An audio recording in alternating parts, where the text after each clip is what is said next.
Avtomobil grek tilidan tarjima qilinganda avto o'zi, mobil harakatlanuvchi degan ma'noni anglatadi.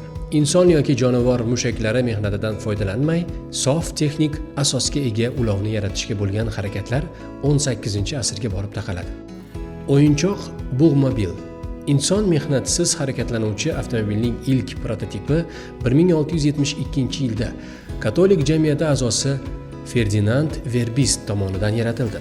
U Xitoy imperatoriga atab bug' bilan harakatlanuvchi ulov, bug'mobilni ishlab chiqadi.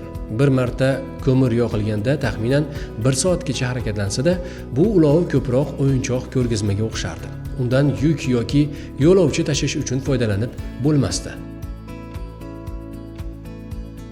Dvigatel. Yoqilg'ini energiya kuchiga aylantirib beruvchi dvigatelning ilk ko'rinishi 1807-yilda shvetsariyalik Fransua Isaac de Rivas ishlab chiqdi. Dvigatel vodorod bilan ishlar, harakat yuzaga kelishi uchun uchqun talab etilardi. De Rivasning ixtirosi boshqa olimlarni ham dvigatelni takomillashtirishga ilhomlantirdi.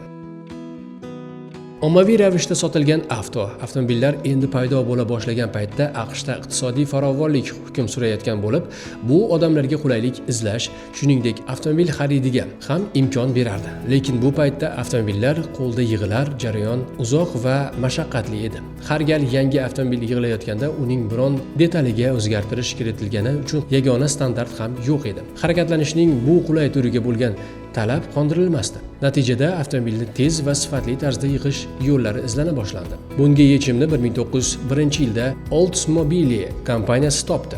Qo'l mehnati emas, balki konveyerlar bilan avto qismlarni yig'ish yo'lga qo'yildi. Barcha qismlari aniq standart asosida ishlab chiqilgan Oldsmobile Survet-Dash ilk bor ommaviy ravishda sotuvga chiqarilgan avtomobil sifatida tarixda qoldi. U nisbatan qisqa fursatda tayyorlanardi. Qisqa muddat 1901-1907-yillar oralig'ida Oldsmobile Survet-Dashning 19 mingdan ortiq adadi xarid qilindi.